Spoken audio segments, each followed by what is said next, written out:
This is Coach Deanna with another episode of the Winning Element podcast, The Athlete's Journey. Today, we are on the journey with Danielle McEwan. Danielle is a professional bowler for Team USA, and she doesn't fit the typical mold for your average bowler. She is an elite, young, and fit athlete. In this episode, we talked to Danielle about her rigorous travel and training schedule, as well as the biggest lesson she learned last year. Get ready for an insightful and fun episode. This podcast is brought to you by The Winning Element, a mental and physical performance platform for athletes. We just launched our flagship product, The Winning Element Gold Edition. It's my best-selling book, The Winning Element, An Athlete's Guide to Maximizing Mental and Physical Performance, and the 365-day Dynamic Planner. Regardless of what level you compete or competed at, this program is going to be a game changer for you in 2019. You will learn hundreds of strategies to elevate your game and have the tool to help you organize and optimize your days. Now, I wish I had this information and this tool while I was growing up and even in college. This comprehensive athlete development program is perfect for individual athletes and teams. Listeners and fans of this podcast will receive 10% off, free shipping, online resources, and a free audiobook. Make 2019 your year and get the gold edition today. This podcast is also brought to you by the mushroom elixirs at 4sigmatic.com. Studies are popping up everywhere showing the efficacy and medicinal qualities in various mushrooms. Medicinal mushrooms have been shown to be immunomodulators, meaning they help to regulate your immune system.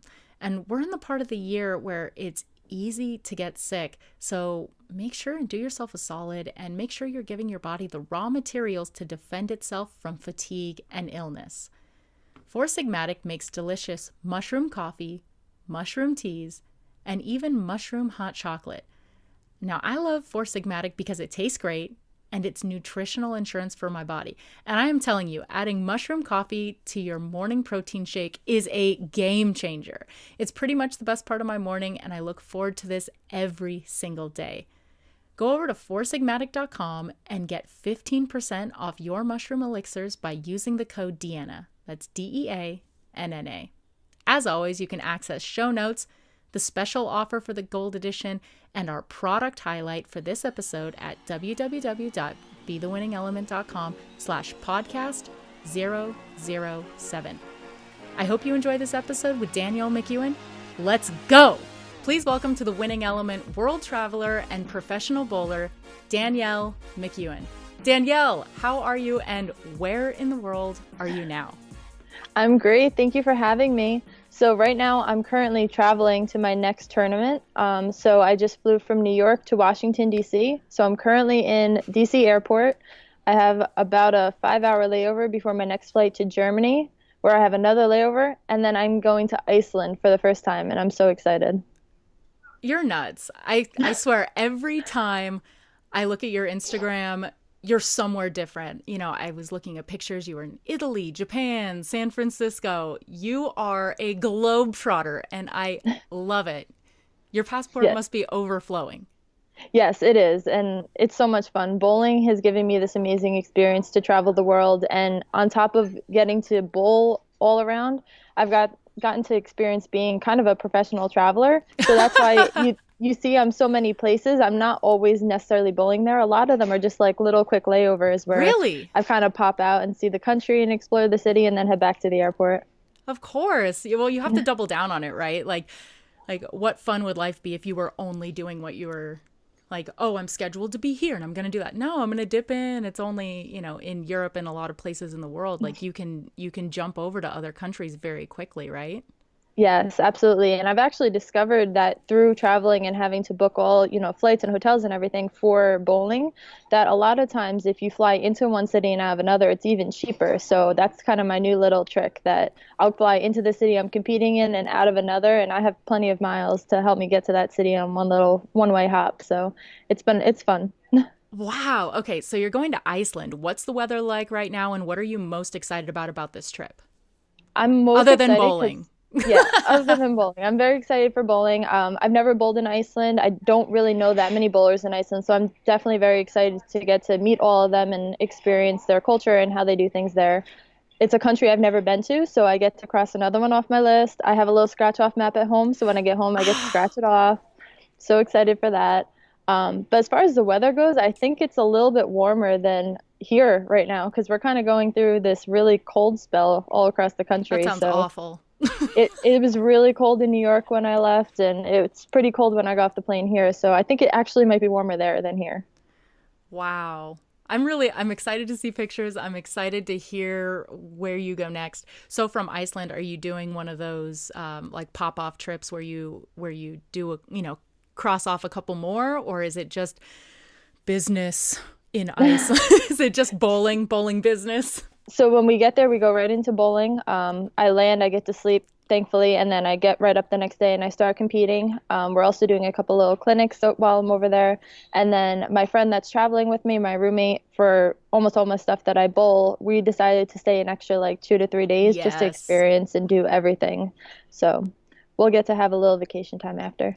So as a professional bowler, are you bowling solo? Is it a team sport? I know that you just mentioned you have a travel mate. Is that Mhm. also a teammate? Is that how does that work in the world of professional bowling? So the best way to break it down is we have a few different professional bowling organizations. So the PWBA tour is our women's tour. We compete all across the United States throughout the summer, and it's only women. There's also the PBA tour, which women are allowed to compete on. So I don't bowl all the events, but I bowl a handful of them, mostly the major ones. And then there's also the World Bowling Tour, and the World Bowling Tour kind of has all of the organizations. There's PWBA and PBA events. There's also the KPBA, which is Korea, JPBA from Japan, European Bowling Tour. It's kind of where they all come together, and that's what really allows me to travel the world and see all these different countries. Oh, wow. So it's definitely an 100% individual sport at this point. As far as the professional side goes, it's 100% individual. The only team aspect I have is I've been a member of Team USA for the last 8 years. So I also get to travel with them, and that's when you compete as a team. There's all different events, five-man team, triples, doubles. So I get to compete as a team with them. Oh my gosh. Okay. So I'm not sure a lot of people have their fingers on the pulse of professional bowling because I know I know I didn't. So I had to do a little bit of research.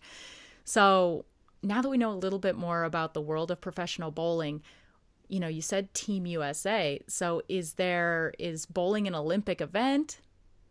Unfortunately, as of right now, it is not. We've been working really hard lately to try to get bowling recognized as an Olympic sport. Unfortunately, our last opportunity was for the 2020 games in Tokyo, and they were turned down. So it was very, very heartbreaking and upsetting. But our next chance is at 2024 in Paris. So actually, right now we have this big Olympic movement going. It's called Bowling for Gold. And if you could sign up, if you could tell your friends to sign up, and anybody listening could go sign up, we need to show the Olympic Committee that bowling is a sport. So hopefully by listening to me on this podcast, if you don't know, you'll know by the time we're done, and you can go sign the petition and hopefully get us in the Olympic Games. Beautiful. I'll definitely be pushing that out in the show notes and then also on the Instagram and Twitter and making sure that I'm pushing as many people there. Is that the main criteria? Is viewership, or is there a couple of different things that the Olympic Committee looks for in terms of being able to approve an Olympic sport? There were a few different concerns, I know, which was why we got turned down in 2020. A couple of them were bowling having a reach outside of our own community. So obviously within the bowling community, we know what our sport is, but once you branch out, as even you're saying, you weren't familiar with our sport and how things work. So we need to do a better job of kind of preaching what we do. And as well as a youth movement, they said that they weren't sure that there were a lot of youth that not only were following but also competing. And we've put together the statistics. I don't know them off the top of my head, unfortunately, but I can tell you that I've been to most of the junior events this year, and it's unbelievable how many people and how many talented young kids there are coming up in our sport. Oh, It's really cool wow. to see. Oh, wow. I mean, I think a lot of people when they think of bowling, they think of, birthday parties and the lane bumpers when you're super little, or when you're an adult and you just need some extra help, whatever. Hmm. But a lot of people think of bowling as more, and probably because it's not as visible, right? So we don't see baseball, or we see baseball, not courts. We see baseball fields, we see Hmm. softball fields, we see basketball courts, we see those things, and bowling alleys we don't necessarily see as much, right? Do you feel like Yeah. visibility is one of those? Like, obviously there's a movement. Obviously There's people who are competing, obviously, with all of the different organizations that you just named, especially on the pro side. There wouldn't be the pro side if there wasn't an avenue for either amateurs or juniors. Mm-hmm. So do you think visibility is part of that? Absolutely. And I think it's almost a blessing and a curse, but it's the accessibility of kind of what we do being the same thing as what someone going to bowl for fun or a birthday party would do. You're bowling on the same lanes from your eye, right? From your eye, you can literally bowl in the exact same lane. But when you really get into the depth of our sport, it's not. It's almost like take a golf course, right? So Yeah. you're comparing a mini golf to the pro golf course, right? But you can see the difference visually. You can actually see the obstacle difference. But in bowling, we have those same obstacles, except they're invisible. So the oil on the lane and where you put it and how much oil it is, that is our obstacles. That's our sand trap and our tree and our bend in order to get to the hole being a strike. And then our obstacles change as we bowl. So as we're bowling, the oil is moving and there's all new obstacles that come across. Yes. Wow, I had no idea. And it's something that's invisible, right? So, Yes, you cannot wow. see it. They started doing something on some of the newer TV shows on the PBA tour. They put a dye in the oil. So if you watch some of the recent shows, you can see actually a blue color on the lane. And as the show goes on, you can see how it like moves and transitions a little bit, but it's still just a taste of what we actually are really trying to see.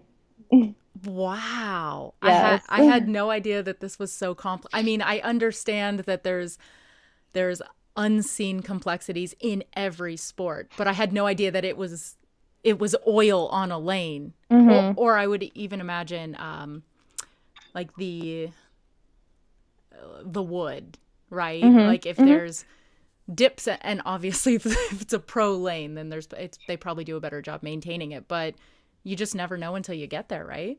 Yeah, no, you never know. And that's a big part of it, just the topography of a lane. You know, when we go into our major events, we get topography graphs where we can see those little tiny dips, and it all goes into our judgment of what ball we throw or what line we play. And that's just things that people that go and bowl birthday parties or bowl for fun or even bowl league don't comprehend. So they just think that, we're doing the same thing, but it's really not.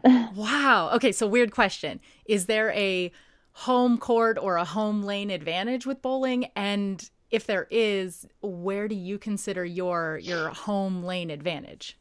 Well, my home is High Tor Lanes. It's in New York. It's where I started bowling. It's where I practice every single day when I'm home. So that will forever be my home lanes. Unfortunately, I don't get to bowl any professional events there. Oh man, that was my next No, question. none. However, with what I was just explaining, the characteristics of a bowling center and the lanes and mapping them as you move across the house is so important in our sport. So a lot of the places I would consider my home center are places I've had a lot of success in or have bowled in a lot because I have a lot of notes on the place and I'm comfortable with it. The people that work there, the fans that have been there. It's just a sense of being comfortable. So that plays a big role in it. Wow.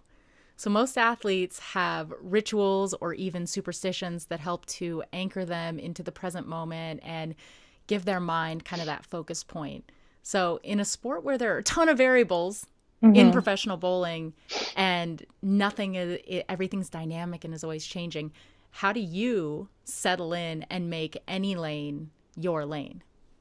I think that comes down to practice. I'm a big practicer. I need to practice every day and do repetition after repetition to make sure that my game is exactly where I want it.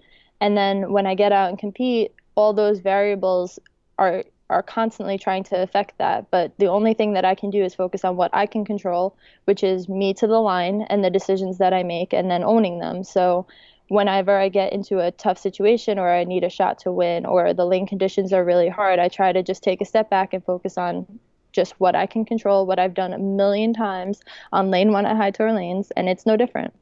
Wow. I love it. Well, we know where your sights are set for the future, so let's rewind and kind of dive into how you got started and your athlete journey, because for the people who aren't watching this, they don't realize what you look like.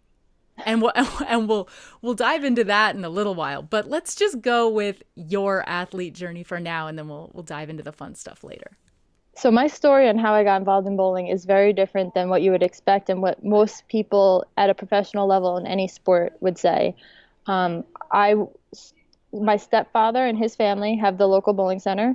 So once he came into my life, I started going to the bowling center with my friends, bumper bowling. I had all my birthday parties there, like throwing the ball backwards between my legs, having fun, moonlight bowling. Like that's what I did. But I was an athlete. I played every sport under the sun, soccer, baseball, softball, swimming, tennis, dance. I did it all as I was growing up. Tennis was my sport. When I was going into high school, I was playing tennis. I made the JV team. I went on to make the varsity team. I was going to go to college and play tennis. Like that was the plans. But when I was in eighth grade, the high school bowling coach that saw me all the time because I was always in the bowling center just messing around said, we really are struggling getting girls for our team coming up. We have a lot of seniors graduating. Why don't you come over and bowl, bring some of your friends and try out for the team? And, it won't conflict with tennis season at all because tennis is in the fall and bowling is in the winter. So it'd be no conflict. And I was like, sure, why not? Whatever. I'm not a whatever person. I'm not, I learned that lesson in eighth grade. I'm not a, oh, sure, whatever person. So as soon as I started bowling, I instantly figured out I'm not the best one on the team and I don't know what I'm doing. And that's not okay. I have to learn, I have to get better.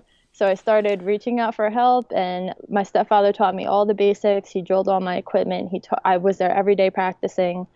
And then it was kind of like a stepping stone from there. So after that, all my friends started competing in these local tournaments. So I started going with them on weekends to these local tournaments and seeing bowlers that were unbelievably good, not just good like on my high school team, but good in the state, good in the Northeast. It was amazing to see.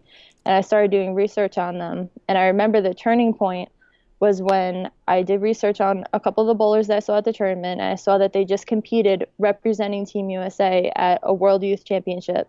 And I remember reading about them explaining the feeling of standing on the podium, wearing USA on your back, and hearing your national anthem because of something that you just accomplished. And I was like, I need that. I need to figure out yes, that. So that was the goal. That is it. It was like a turning point after that. I was already reaching out to colleges in order to play tennis, and changed my mind. I want to be a bowler. I started signing up for all these tournaments. I started reaching out to colleges for bowling. No one knew who I was because I didn't do anything at that point. Yeah. Wait, there's college bowling? Legit. There is. Is it an NCAA sanctioned event? No way. There's tons. That is like the number one thing that a lot of people don't know. There's What? tons and tons of money for women in NCAA college bowling. Oh my gosh. Yes. Okay, continue. Sorry. I'm blown away. I'm blown away by that. Wow. Wow, women and wow, I need to start telling a lot of the youth athletes that I work with that that's an option, or at least tell them to explore that. Same thing with there's a couple of is it an emerging sport or is it just straight away it's good to go? I'm not sure. I don't know either. Well, I know one of the emerging sports that's coming through is women's wrestling. Okay. And so that like there's a huge push for coaches, there's a huge push for athletes, there's a huge push, and not a lot of people know about it, or there aren't a lot of programs, and it's still one of those like it's growing. So I was curious, I wonder if that's a secret. Yeah, it's been established for a while. I mean, it's not, I don't know the number of schools that we have in the NCAA program, but there are a bunch. We've traveled all across the country when I was in college, and I know they picked up a few more since I've graduated. So where did you end up going then? I went to Fairleigh Dickinson. It's in New Jersey. How far from home is that for you? I know as someone who lives on the West Coast and doesn't know a lot about the distances between, I know New York and New Jersey are sisters right there next to each other. I think so. Yes, it was very close. It was right over the border between both. So it was like a 30-minute drive without traffic, just far enough away that I could go there and be away from home, and close enough that I could literally come home for dinner or do my laundry whenever I wanted. Oh, wow. And did you live on campus, or did you utilize home resources? I lived on campus, so I literally got to experience the best of both worlds. I drove home all the time. Obviously I was busy and competing most weekends, but I was able to literally drive home after class at some nights and stay down there whenever I wanted. Oh my gosh. That's incredible. Okay. So you competed 4 years. Yes. Yes. Okay. So competed 4 years in NCAA. How did you, how was that experience and how did you make the transition into professional bowling? It was an amazing experience. I had no idea what I was getting myself into. Be just an NCAA sport, trying to balance your schoolwork and the demands of being part of a team and the practices, the workouts, the meetings, traveling Thursday, Friday, Saturday, Sunday, every weekend. It was a lot, but it really taught me how to be organized and how to plan and make sure that I take care of my body so I'm healthy. So it prepared me a lot for what I'm doing now. For sure, just learning all those tricks of travel and making sure that's where I realized how important fitness is to our sport, because a lot of people don't think you need to be strong for bowling, and you really don't, but you need to be strong internally, your core and your legs and all that, because you're going weekend after weekend, and if your body can't handle that, you're not going to compete well. Absolutely. Let's take a pivot from your athlete journey just because this is a pretty good transition point. So, I don't think most people see competitive bowling as a serious athletic feat. And I feel like most people have a default image or avatar for a professional bowler. And I know you hear this all the time, right? And it's probably somebody who's over the age of 45. They're probably male. They're probably, or a grandma. They're probably bald and they have exquisite taste in shirts, right? Like that's the avatar that, and I don't know if that's reflective of the environment, but for you, you're young and you're fit and you're a female. And I know that you probably get this all the time. So I'm sorry that it's not something new, but I think it's important to call attention to our assumptions versus reality. And I know that, breaking the mold, that you are probably breaking the mold of what people think, whether it's the reality or not. For where you are, is there a ton of females competing? What's the ratio for male to female? Are you the norm now for bowling? And you're under 30, correct? I am, yes. Yes. I'm 27. When you look at the PWA tour, most of the girls are right around my age, and yes, they all look exactly like me. So you're not. So you're, right. I think that's really, really freaking cool for people to know that, bowling is not what you might think it is, that it is a very serious athletic pursuit. And, one of the things that I love about your Instagram, other than the videos and pictures of your dog Jasper, which I'm in love with and I need to spend time with him, and of course, your travel adventures, is that I see you post a ton about your workouts and your training videos. And I think that that's really important for the sport and for people to really understand how important is strength and conditioning in your sport, and do you feel like that's given you an edge? It's so important. And I hear that all the time. You don't look like a bowler. That might be my favorite quote ever. You don't look like a bowler. What does a bowler look like? But I don't want to ask that question. Yeah. But yeah, I'm working really hard through social media to try to promote and share that story of what bowlers really look like and what we actually do, because a lot of people don't know and they do make assumptions, and the assumptions are not accurate, especially in our sport now. Our sport has just made a huge change from kind of like a precise and accuracy to a power sport where Really? Your strength and your power and your speed are so much more important. They dominate over accuracy a lot of times. Accuracy is still super important, don't get me wrong, but you need to be strong in order to have that power and the hit and the pop and be able to compete, especially against the guys. The girls are still more about accuracy, but at the same point, our tour it's draining. We get up, we bowl every weekend when we're on tour. We get up at 7 a.m. We're in the bowling center by 8, and we usually don't get back to the room until midnight, and we're bowling all day. Those are long days. So, and you're ultimately walking and lunging all over day and over and over again all day. All day. So, yes. So anybody that wants to tell me that you don't need to be physically fit to walk and lunge for over 12 hours straight, please prove me wrong.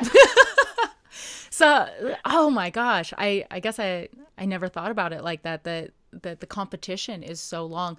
In terms of rest, are you bowling consistently during that time, or is it, in birthday, you have your turn and then everybody goes, and then you have you again, and then it could be 2 minutes or it could be 10 minutes before. So it's like you're always having some type of, and not necessarily recovery time, but you have time in between. Is that reflective or very similar on the pro tour, or how long between when you're throwing balls? It's very similar. Every format is different. So, Okay. for example, a qualifying day, like the first day of competition, you could have anywhere from 3, 4, 5 people on a pair. So then you do have a minute or two in between shots to kind of sit down and gather your thoughts or do whatever you need to do. When you get into match play, there's only 2 people on a pair. So you're going head to head at this point. So it's much quicker. So it depends kind of which part of the event you're in and what part of the day you're in. There's some tournaments where you will match play all day for multiple days in a row. So that's quick, quick, quick, quick. And it's for 16 games in a day. That's a lot. That's a lot Yes. of games. 16 games. Yes. So how do you stay mentally engaged? Like, what's your other than getting the reps, right? Because it's something that you train, obviously, and it's something that you do a lot. Other than actually training for that, what are you doing mentally, physically to stay engaged mentally in your sport? Um, I don't really know how to answer that. It just kind of happens, like I have my goals and I have these dreams that I want. So it's never hard to kind of dial in and set my sights on what I want to do and go after it. Obviously there's times where you're hitting rocks or you're having a rough day and all the negative thoughts come in and it's hard to kind of get back to that point. But that's when you have to pull on all your, little tools of, I write in my journal all the time, taking some deep breaths, talking to a couple of my coaches that really know how to get me back to where my center and my happy place and just focus on what I need to do. Beautiful. I think that's a great answer to that. Wow. So for you, strength wise, so we touched a little bit on the mental stuff. On the strength side, you said that it was transitioning to more of a power and a strength sport. How are you replicating that in your workouts? And what are you, other than doing probably a ton of lunges and movements that mock that, how are you really balancing that out? Or what are you seeing in your strength and conditioning and your training side that's helping to balance out what you're doing in those tournaments? It's actually really cool because I feel like I'm kind of learning as I go. There's not a lot of material for bowlers on what works in our sport in the strength and conditioning area. So I took a lot of stuff that I learned from college and I've just tried a bunch of different things and I've learned what exercises work for me and I've learned at what points in my training career I'm normally bowling good and how to time it out depending on what part of my season I'm in. And it's just kind of a trial and error thing, but most of your focus I have learned has to be on legs and core and your back. Whenever I get into kind of lifting with arms or especially if I go heavy, even with back, then my game usually gets a little out of whack. Oh, Because really? your upper body is supposed to be free. So I think the kind of the stronger or bulkier I get there, it kind of throws everything out of line. So I kind of learned lighter weights, lighter reps, and make sure it's not during when I'm competing. It's like during an off time or a low point in the season. But I'm usually lifting as far as legs and core and back goes all year long because there's really no time there's no off season for me. There's no resting period. So it's just balancing it. Oh, wow. That's incredible. That's a lot to think about, and that's definitely an opportunity, right? For somebody who's in the strength and conditioning to really program something for bowlers or professional bowlers. So Yeah, absolutely. shout out to anybody who would like to take advantage of that. It's not me. So Yeah, we have a couple of bowlers that are in the strength and conditioning area, and they're doing the same thing, that putting together programs and kind of trying it out with people and seeing the results. So over the next few years, we should have a good set plan together for the future. oh, that's really cool. I'm really excited to see how that plays out and just see the evolution of the sport, right? Like you were saying Yes. that there's this pull away from the typical mold that people normally associate with bowling, and kind of coming away from that and really seeing it as, and it is a legitimate sport, but having it be seen by other people as a very serious elite mental and physical sport that it is. Obviously, we know that it is, but I don't think a lot of people do. No, I agreed. I appreciate you saying that it is, but there are a lot of people that would disagree. So I work very hard, like I said, through social media and just through what I do and my image and everything to try to promote our sport and show what we really are and kind of change the image or the perception of anybody that doesn't see it that way. Wow. You have got your work cut out for you. And you're doing a great job. Thank you. I really enjoy watching what you're doing, and not just the travels, but just seeing how you're optimizing and how you're developing as an athlete. I think that's really cool. So going back to, well, I guess we'll detour and get back on the freeway for your athlete journey. So how did you make the change from NCAA competition to pro? Was that a pretty easy transition, or what did that look like for you? Looking back, it was pretty easy with the way everything played out. I graduated from college and the women's tour folded before I got into college. There was no women's tour. So I came out of college knowing there was no women's tour. There was just a men's tour, Team USA, and this World Bowling Tour. And I loved what I was doing. I still wasn't, up on the ranks in Team USA. I wanted to be on that main team that traveled and one of their top players. So I needed to get better. So my family said, take a year. You have your degree. You could always go back to that, but take a year and we'll help you out. Go travel, go bowl everything and see how you do. And if you fall on your butt, then you go do your degree, but at least you tried it. And I didn't do amazing, but I didn't do bad. I did enough for it to do it another year. And I kind of did that for a few years, and I started getting better and moving up the rankings and competing more and more.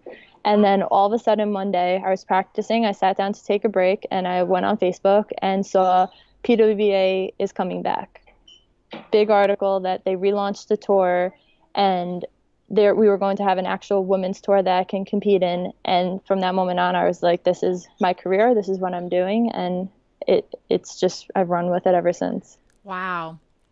Do you think that having that mentality of there's no plan B helped you in your success? Was there ever any days and where you thought, all right, maybe I'm done? Or has it always You're laughing. I love it. You're like, every day, Deanna, every day.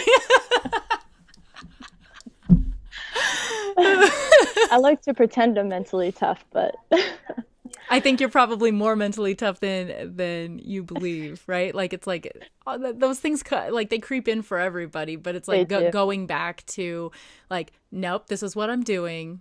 This is how we're doing it. And we're moving forward. Okay, breakdown done. Yeah.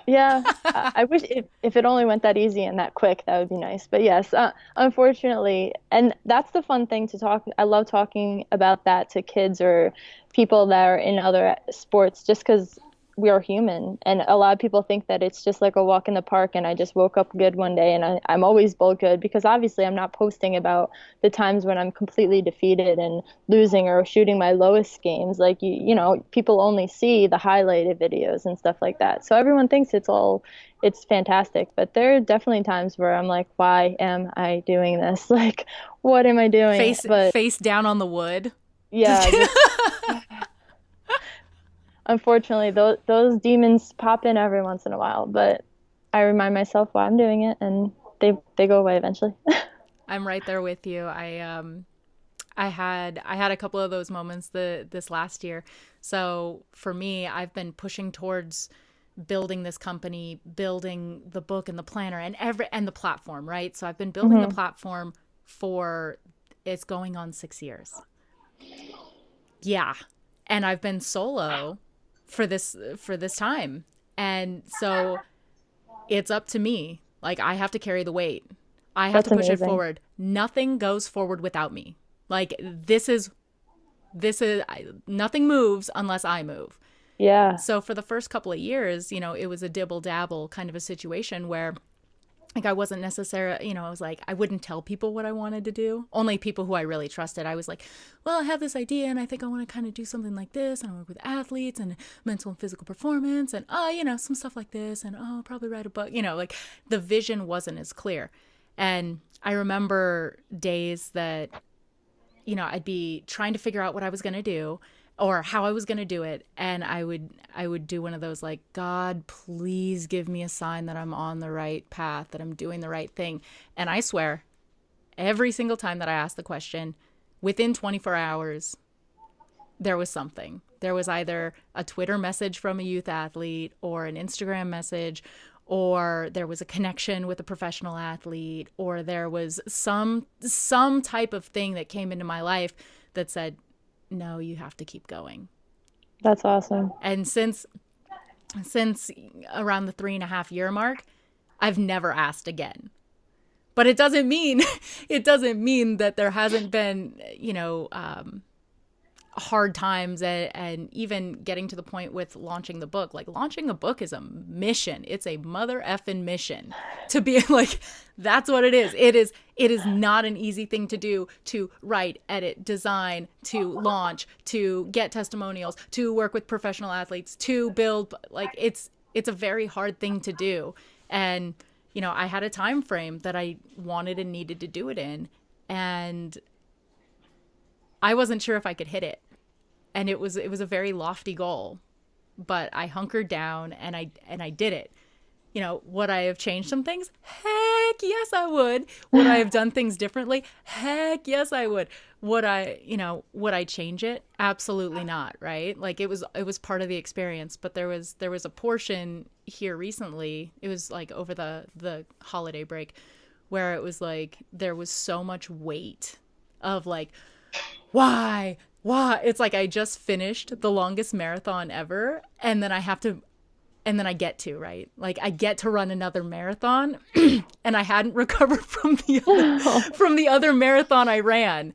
So like I took like a week or two and I like had those like like face down in the lane, right? And just being like you can do this, it's worth it. This is so hard. The weight of the world, the things, and then you think about it and I'm sure this is for you too, right? And then you think about, I'm living my best life. What are you talking? Like, you have nothing to come, like zero.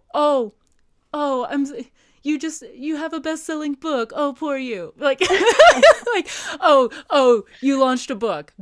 Oh, now you have to go sell it. Like, it's so true. Now you get to go work with athletes all over the world. Like, no, Deanna, shut up. Like, go do what you have to do, right? And I'm sure for you too, right? Like you get to those points where you're like, I'm so upset and it's not going the way I want to, and I'm stressed and it's not turning out and everything's horrible and now I have to go to Iceland. I have to see all of the beautiful places in the world. That's so true. And I get to play the sport that I love, right? Like I get to do the thing that I'm put on the and then you realize you're like, oh, get over yourself. We're okay. Like, okay, no, we're fine. I'm gonna go, but I'm gonna go now. Bowl my best game ever. So true. Our mind is a tricky thing.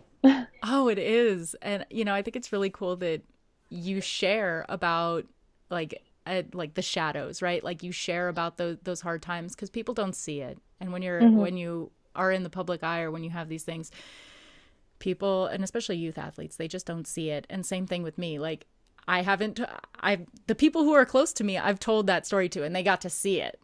But as far as like talking about being in that scenario, like I don't really talk about it very often, but it's really cathartic to do, to be like, I really struggle. And although I own a business and although I have this vision for doing something incredible, and I am working towards that and I am doing that, it's important for people to know that it is not all lollipops and rainbows and it's a grind. Of course. It's hard. Makes you relatable too. I remember when I first started doing all this, looking at the professionals and being like, they're just not human. They're like robots. It just comes easy to them. Like, I bet they don't have these days where I used to say that every bad tournament I would go. I bet Liz never had a day like this. I bet Kelly's never gone through this. And I honestly believed that when I was younger. And Really? yeah, I did. Because you just make the assumption that, it's when you're in that public figure where all you see is them doing good things, that they're just Untouchable, perfect. right? Just Yeah. untouchable. Like they wake up, they're ready to go, they're bowling Yeah. perfect games, their mindset is perfect, nothing gets to them, they eat perfect food, they show up looking great, their braids are always perfect. By the way, I love your braid, Thank your you. competition braid. Yes, my competition braid. I saw a video on your braid that was one of your superstitions, right? Yes, it is. Always have a braid in when I'm bowling. What are a couple of the other like superstitions for you that okay, currently, because they probably change. They do change. If the braid's been the only thing that has stuck throughout my whole career, and that started back when I was playing tennis. I used to have bangs, so I always would braid my hair to keep them out of my eyes as I'm running around, and then it just kind of transferred over to bowling. But I'm very superstitious, so I'll do anything. My favorite story is there was once a time the way we did the finals for the PWBA one year was you would bowl qualifying for a couple different events, and then they would have all the finals in one day. So I made three finals in a row. So I had to bowl the show three finals back to back to back. So I lost the first one. Obviously, I changed my outfit. I lost the second, and I'm in the bathroom with my little sister, and I'm like, I don't know what to do. Like, I can't lose another one. And she's like, turn your socks inside out. I'm like, okay, turn my socks inside out. I'll run the next one. So for a while, I had to wear my socks inside out all the time, like all the little funny things. Anything that will work, right? Oh my gosh. Okay, so what's the thing that's gonna work for you in Iceland? Ooh, I don't know. I need to figure that out. Any tips? Um, I'm gonna put that in the back of my head and think about it. And Okay. I think I'm gonna send you a new bracelet too. Ooh, that will do. I've obviously you won't you won't be getting it before Iceland, but it'll be there. Yeah, I'll get it sent out to you this next week. I like that. I'll send you a new bracelet, and Okay, it's gonna be charged with all the positive energy perfect. and all the good luck and all the preparation and all the good stuff. So I I'll have a make lot of big stuff coming up, so I will need all of that. okay, cool. Well, I'm gonna power that up for you. Oh my God, that's so cool. So last year, we're in almost. Oh my God, it's almost February. Yes. Oh shoot, it's almost February. Life goes so fast when you're It traveling the does. world and trying to do big things. So last year, we're still at the beginning of the year. Last year, what was one of your biggest lessons, or what piece of advice would you give to another athlete or another person who was going through something similar? What was your big thing last year? And it could be something that is related to your sport, or it could be just something that, life hit you with a big lesson and you'd like to share hmm about it. So my number one life motto is everything happens for a reason. But as we were just saying, the way our brain works, it's very easy to forget about our own beliefs at times. And last year was one of those years. And it took me the whole year to kind of figure out through kind of taking a step back and reflecting that everything really does happen for a reason. So even though things don't seem great at the time or something happens that throws you off your course, you just really need to believe that whatever you believe in, the universe, God, that there's a plan, and as long as you keep doing the right thing, that it will all make sense at one point. I think that's beautiful. And I think that that's applicable for everyone, regardless of sport, regardless of gender, regardless of all the other things that we could separate ourselves by. But that's a pretty universal truth. And I think that that's something that everybody could really be served by this year. hmm So I encourage everybody out there to go ahead and hang on the advice of Danielle. Ah, as we bring this podcast to a close, other than Iceland, what's next for you this year, and where can people connect with you? And you could do that later. I want to know about what does this year look like for you. I want to know where I get to see you travel to. Yeah, this year is a little crazy. So already this year I've been to Finland and Italy. I'm now going to In the last Iceland. 22 days? Yes. No, wait, Yes. wait. Okay. We're 22 or 20, okay, we're 30. Just kidding. I lied. We are 30 days into January, and you've been where? I competed in Finland, Oh my God. and then I had a layover in Italy on the way home where I got to go out and explore. And now I'm on my way to Iceland. After this, I will internationally, I go to Germany and Qatar. And I'll be around the country a little bit. I'll be in Vegas, and I'll be in Vegas twice actually. When? And February, in the middle of February, and again in the middle of March. All right, I think I'm there. I have a volleyball tournament probably the 15th, the 16th, 17th, 18th. If you're there, we need to get February? together. Yes, of February. I think I am. I think I fly there like the 14th, and I'm there throughout the weekend. Oh my God, that would make my life if I get to That hang would be cool. Okay, done. We're doing Okay. it. We're hanging out. Oh my God, that's awesome. I think I have something Friday because one of the other things that I do, the way that I stay involved with volleyball is I officiate volleyball. So NCAA, I do juniors, and Okay. and yeah, and working towards hopefully one day international, because it's That's awesome. people don't see officiating as a way to stay involved with your sport or even something to be in love with. And I can tell you that officiating is a very fun and a very cool thing. So Awesome. so I'll be there for a juniors tournament. So hopefully we can get together and, So very similar. I'm not there competing that weekend. I'm there because there's a big youth tournament. So I'm just kind of hanging out and oh, so you're being a photo. So you're just going to go take a bunch of photos. Just kidding. I'm just kidding. You're promoting the watch all sport. youth. Yeah. Do you get to coach? Do you get to coach at all, or is it mostly like photo ops and promotion for everything else? Or Yeah, for that weekend, I won't really coach anybody. It'll just be it's not you really fair because I kind of know some of them but don't know others. Usually during practice, we'll kind of walk around and just kind of give a general what we're seeing on the lanes and any tips. If people ask for help, then I'll help them. But once the competition starts, I'm kind of just in the back, just supporting, just enjoying? Oh my just gosh. clapping. Yes. Oh, okay. Well, I really look forward to spending time with you because Yes. divine intervention. We're doing it. Well, I hope that you, the listeners, enjoyed Danielle's journey and that you will continue to come back to this podcast and become inspired by the stories and empowered by the strategies shared so you can level up, unlock your true potential, and enjoy your own journey. I'm so grateful for your attention and hope that you got something special out of this episode. Make sure you follow Danielle on Instagram and sign the Bowl for Gold petition to get bowling added as an Olympic sport in 2024. Please subscribe and leave us a 5-star review. And don't forget to tell your teammates and friends about this podcast. If you want to see us interact, you can watch this episode on YouTube. And make sure that you join us on the athlete journey at www.BeTheWinningElement.com. Until next time, train with purpose, play with passion, and seize the day every day.